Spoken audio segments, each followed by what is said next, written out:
This is the Gen Y Leaders Podcast.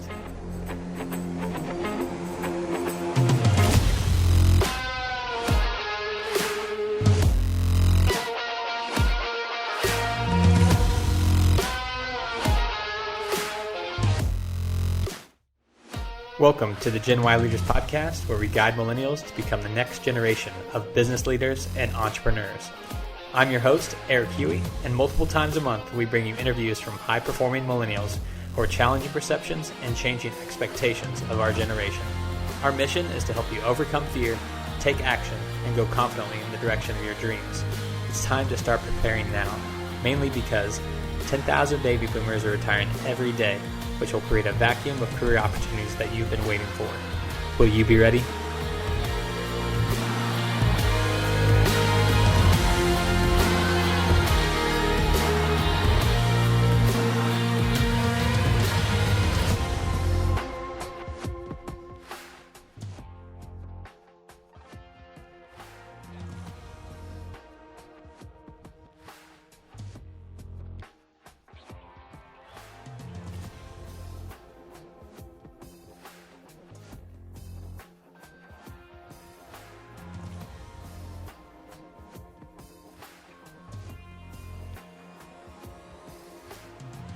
Gen Y Leaders, what's up? Thanks for listening to another episode. Quick question for you right off the bat. What was the last TV advertisement that you saw? Do you recall what it was? Well, if you live here in Kansas City, it could have very likely been from today's guest, who is Brooks Mosier, co-owner of Mosier Property Group. We're going to be talking about all things real estate and TV advertising, as well as how TV advertising can fit into your marketing strategy, as well as what to do with those leads once they come in. I think this is going to be great for anyone who is currently brainstorming ways to get the word out about their business. Here's my interview with Brooks Mosier. First off, if you could just answer who you are and what you do to set up the listeners, that'd be great. Absolutely. So, as you know, I grew up in Lee Summit and went to a local high school, Lee Summit West, and then I went to Mizzou and did track and field. Shot putter, right? Shot put and discus and a little bit of hammer throw, which that didn't work out like I wanted, but that's okay. Hammer looks very complicated. It is, and I just never got the hang of it, so I stuck with the shot put. But I graduated with a finance degree from Mizzou, and I went to work in the corporate world, and I worked in commercial insurance. Really wasn't the fit. I kind of knew that all along. I tried to make it work. I tried to conform, and I tried to do the best I could to succeed in that environment. But at the end of the day, after a year and a half, I kind of got weeded out, and I ended up getting fired. Not for something that I did bad or anything like that. It was just a matter of me not fitting in there. And sometimes it's not the right fit. Yeah, absolutely. For either party, the corporate world, it was just tough for me. I've always wanted to be an entrepreneur and do my own thing and start a company that succeeds in what they do. And so at that point when I got fired, I started a real estate company, and it's called Mosier Property Group. We started off small, doing a little bit of advertising, and then we've gotten bigger and bigger over the years. And at this point, we do a lot of single-family home flips, also wholesale deals. Do you know what that is? I think I have a hunch, but if you want to explain it just for listeners. Yeah, so really, we kind of put things into boxes. So basically, everyone knows what a flip is. You buy a house, you renovate it, then you put it on the retail market for a homeowner. Mm-hmm. A wholesale deal is where you just sell it as is to another investor. And so if I buy it for X amount and I sell it for a little higher for X amount to another investor. Right. And then we also purchase multifamily as well. We purchase multifamily assets, and we hold those long term. Yeah, and multifamily would be anything like 2 doors or more, as far as a duplex or apartment building. Yep, absolutely. We put bids on 200 unit apartments, and we also buy duplexes. So really, it's a difficult market to make sense in, but whatever we can buy that makes sense in multifamily, we do. Awesome. What's your why? Why focus on real estate? Yeah, so when I was in the corporate world, I got to a point where I was looking for something else. And I looked at several different things. What really made the difference for me, though, was getting away from Kansas City, going on my honeymoon, actually, and reading a book called Rich Dad, Poor Dad. Yep. And Rich Dad, Poor Dad helped me understand the thought process and really what I want. And what at the end of the day, everyone needs to understand their why. Mm-hmm. And for me, it's time and family. Mm-hmm. And that is what is most important in my life and what I want to invest in the most by far. And so I work backwards from there, understanding, well, how can I get that time and be with my family and do what I want when I want, wherever I want to go, anything like that. Yeah. And the answer that I found was passive income and not trading your time for dollars. Mm-hmm. In real estate, that's possible. Yeah. Other things is possible as well, but in real estate, that's a big focus. And that book taught me the difference between assets and liabilities, truly. A lot of people think they have a good grasp on what assets are and what liabilities are, but they really don't. Yeah. And there's guys that get off in the weeds, in my opinion, that are pretty extreme either way. Mm-hmm. But quite simply, an asset is something that puts money in your pocket. Mm-hmm. Consistently. Right. And a liability is something that takes money out of your pocket. So there's different classes of people who think that liabilities are assets. Right. Oh, yeah. And assets are liabilities. And the clear understanding of that in that book and the understanding of time is really what made me get into real estate. Awesome.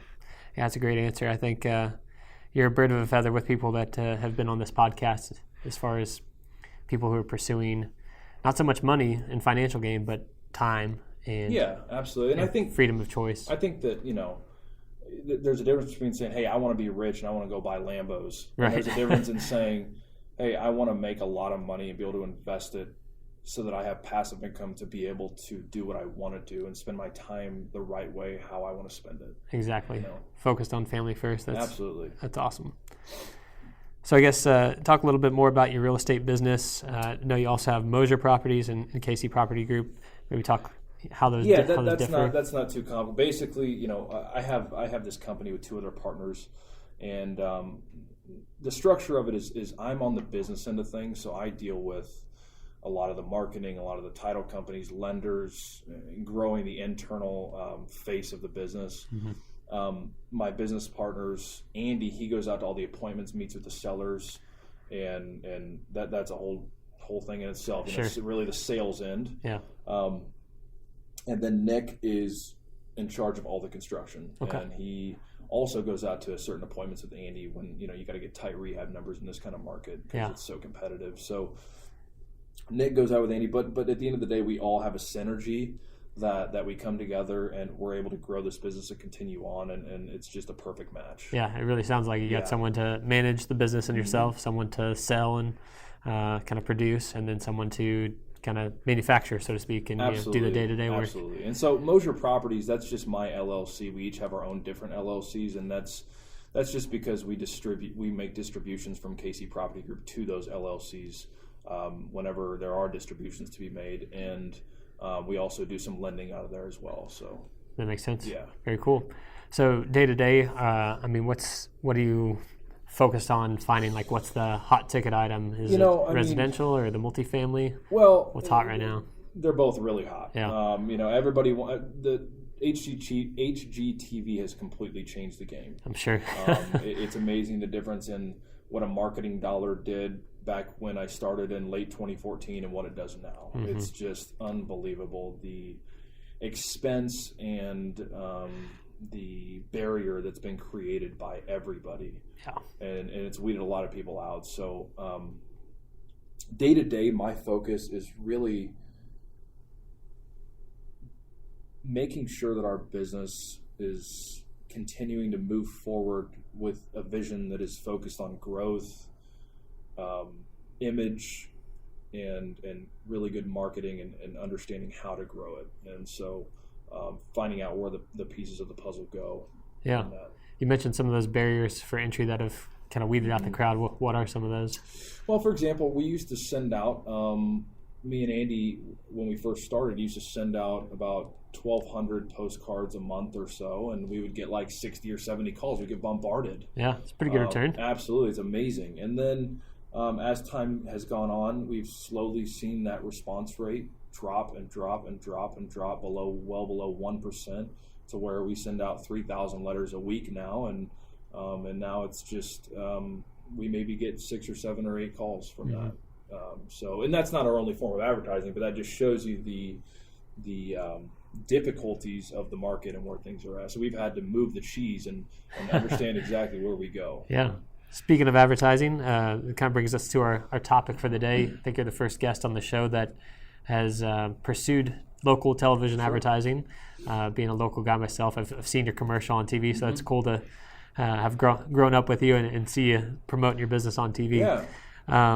I guess talk a little bit about that in an era of all digital things. What interested you in local TV advertising, and why did you pursue it? So really, to start off on that, because of that drop in response rate in direct mail, like we had seen in the beginning, we had to find other ways to other marketing channels to capitalize on, and TV hadn't come yet.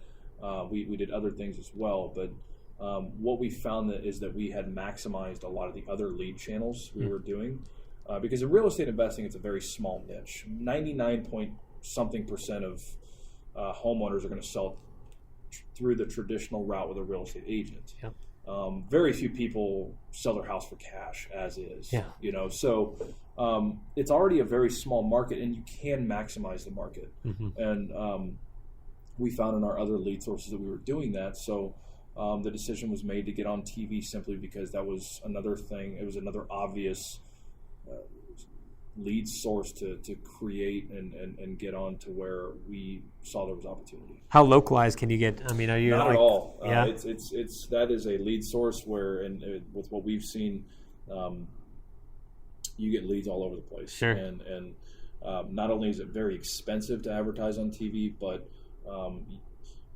the other part to this entire thing is understanding how to monetize leads and perform on the back end. So if you start TV advertising, you could literally get the same exact leads as us. You could do the same exact commercials, whatever you want to do, and still make negative money or still not make any money. It's a matter of understanding what to do when they come in and maximizing leads. So, for example, we get leads way out in Leavenworth, Bucyrus, Spring. I mean, just tertiary markets of Kansas City, and we have to figure out ways to be able to, if we can, capitalize on those. So when you receive a call or email from someone who saw your commercial, are they placed in like a sales funnel? How's that process work for you? We actually answer them live. Yeah. Cool. So our staff and our partners answer them live. Okay. So and they just go into our CRM from there, and we update the CRM. Nice. And I would say it's one of the least centralized lead channels. Yeah. Okay. That makes sense because you can't exactly determine your return on investment. We can determine return on investment. I'm talking about it in a sense of geographics. Okay. So I guess I took the question as how focused can you get with TV advertising? Geographically, you can't really get super. Right. There's been that broadcast area. Right. And with the ROI, we measure it like really anybody would. It's really just, hey, what did you spend versus what did you make?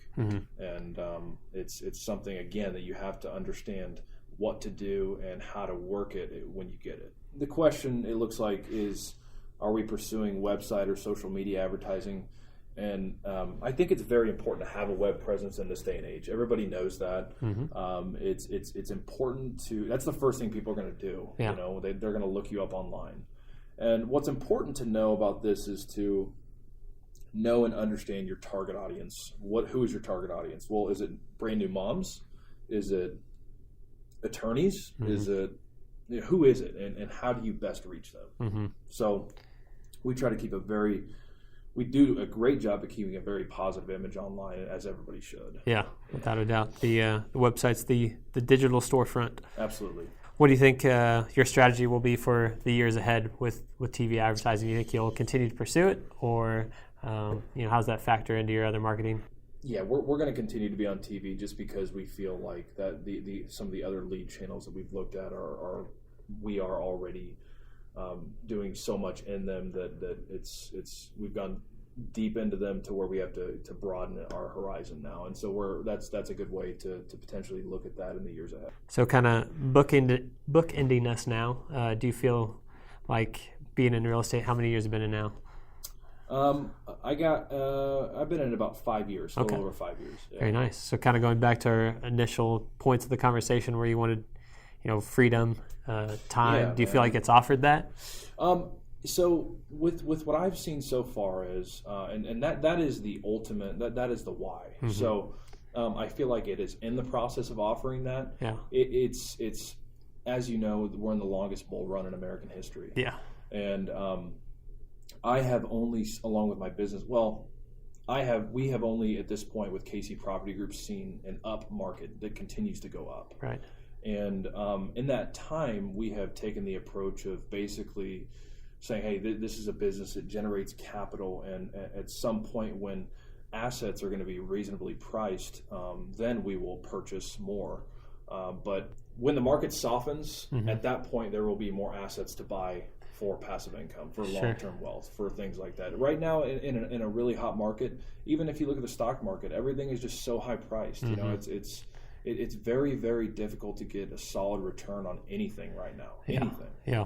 Unless you want to take on a bunch of risk, and I don't want to. Sure. And so same thing goes for real estate. Mm-hmm. So would you say are you flipping more now versus buy and holding? Or? Oh, absolutely, 100%. I mean, it's that is what our business is focused on. Gotcha. Our buy and hold business, our multifamily business, is simply there to purchase opportunities that arise along the way that we don't want to squander. Yeah. But our focus right now is flipping, and it is highly transactional and a large amount of volume. We did probably about 115 deals last year. That's amazing. Congrats on that. Thank you. I appreciate that. And it's that has to be the focus when you're doing volume. Very cool. Yeah. You mentioned hiring another employee. What's that person's role look like versus you three partners? Probably would start on the construction end at this point. We hired what's called a leads manager to handle lead inflow and take the leads from A to Z and build rapport on the phone and be able to understand what we're looking for, because that's a whole job in itself. And that was something that I was doing, and it takes a lot of energy out of you. Oh yeah. So now I can focus more and more on growing the business. Yeah. So they're kind of that first line of business development. They're the first line. Yep. They're the first line. You got to have someone who talks on the phone really well and is able to connect with people, just like any business, Sure. Any business in sales. Yeah, without a doubt. You'd mentioned rich dad, poor dad at the beginning of our interview. One standard question I always ask every guest on the show is, what books or resources have made an impact on your life or business? So besides that one? Yeah, that one's an amazing book. It is one that I read every year over and over. Another one that I've read that had a big impact on our business was called 4 Disciplines of Execution. 4 Disciplines of Execution. And that book is amazing. It talks about the ways to execute properly. So many people fail to understand that there are ways in an organization to execute things properly, and so many people are focused on what this book calls is the lag measure. That is the end result. Yeah. So the lag measure is something that is lagging up front, and it's so much easier to say, okay, hey, my business, we're going to set out to make $2 million this year in revenue. Okay, great. That can't be your goal, though, week to week. Right. That's a lag measure. That's already in the past once you look at it. Sure. What you want to do is focus on lead measures. And the reason people and organizations don't focus on those is because the data for them is so much harder to get. Yeah. It's harder for an organization to track, hey, what was the amount of time that it took my call representative to call back that person?